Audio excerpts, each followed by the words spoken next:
Good idea. Take it away. Thanks, Barry. Look, great to be here.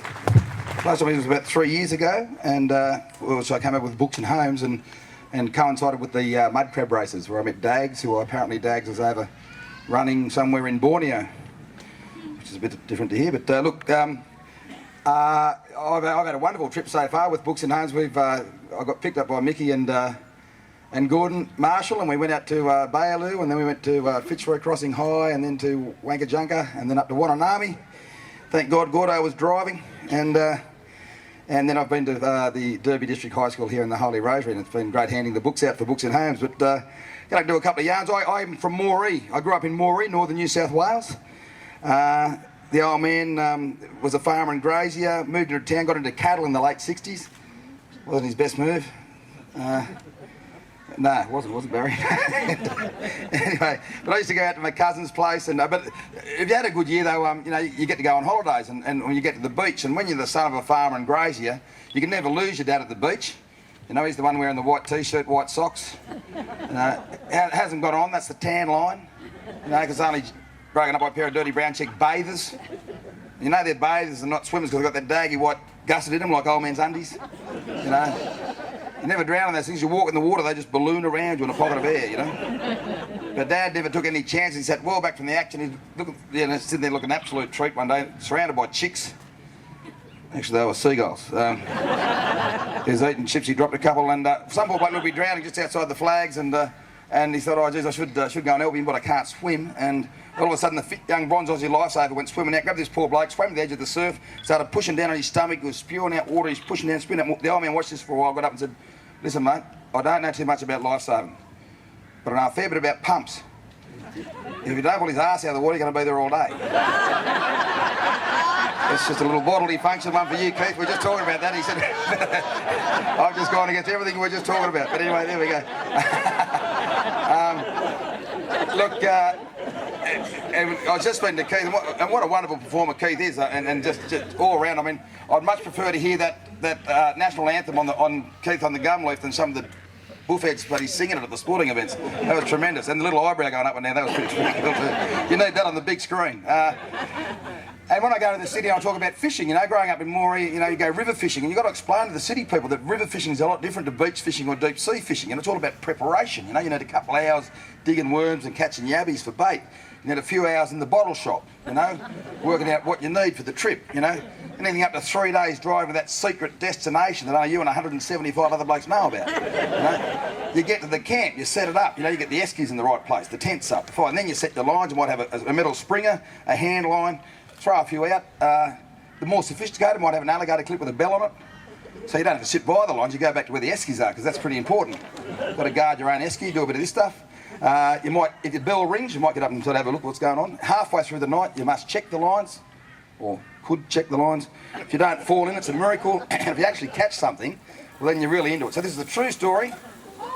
Hey, bit of crowd control here. Girls, settle down, okay? Just settle down. No more of that. Peg Vickers, you're out of control. Hey, she's just too hot. How long can you stay? How long can you keep your hand on that poor Baz? You had practice in this sort of thing? That's right, okay. Righto, vote for Baz. He's got a good hand on things. No, mate, I'm praising you up. Are we right? Okay. Well, that'll be the funniest thing I do on stage. Oh, dear. Anyway, so this is a true story about four mates of mine. Only the facts have been changed to protect the innocent. Killer Quentin and Bloody Mick went fishing out west for cod. They took Reshi along as their spiritual guide. He was known as the Jam Tin God. The trek had been planned for 6 long months and all was now in order.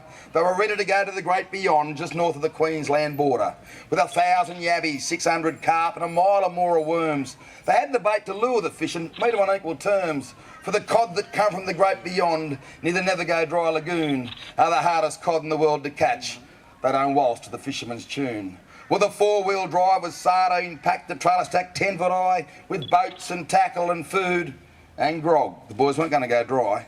They got the river the crack of dawn, an eerie mist on the water. The Jam Tin God stood up and proclaimed, "Bringeth the lamb to the slaughter."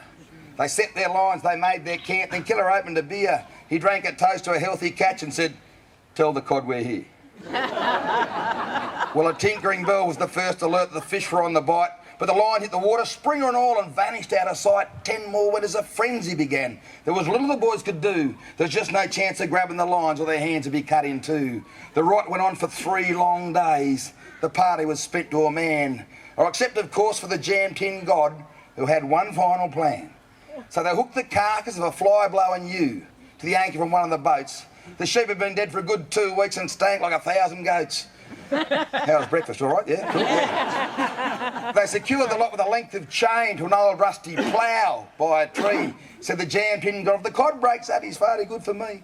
Well, they whistled their way to their sleeping bags. It was a jovial fisherman's choir. Then Quentin sang some Al Jolson songs by the flickering light of the fire.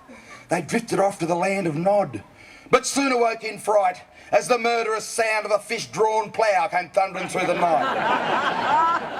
The plough was headed straight for the camp, the chain was glowing red, gum trees snapped like matchsticks, and the boys thought they were dead. But bloody Mickey cracked the whip and said, "Quick, get in the truck. We can catch this sucker with half a chance, give it an ounce of luck." So they followed the plough for an hour or so, till the fish had finished its run. Then they tied the chain to the 4-wheel drive and the battle had begun. Killer jumped in the driver's seat and with a look of satisfaction said, "The bloody cod's as good as caught. Get ready for some action." Well, the engine roared, the tyres spun, the boys were pushing hard. The sun came up and the sun went down. And they'd gone for just a yard. But they inched ahead, the cod was beat, the boy let out a cheer as his Moby Dick of the inland sea, he started to appear. With a mouth as big as a block of flats, was nothing he couldn't swallow.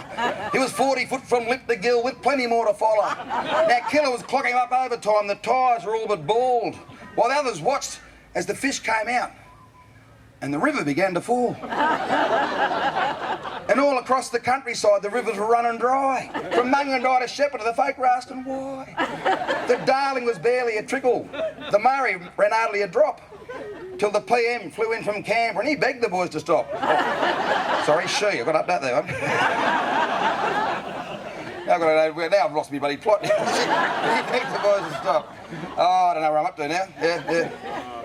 Where are we going? Almost, man. Almost there. That's right. Yeah, I should know. See, Julia Gillard, she's causing problems already in the pirates. I could even get round Kevin and Johnny, but no, she's causing. And begged the boys to stop. Well, the river levels rose again, the tragedy averted. The fishing party headed home a trifle disconcerted. Now they'll tell you they've captured some big cod since, but the biggest without a doubt was the monster they caught but had to release to save the land from drought. There we go.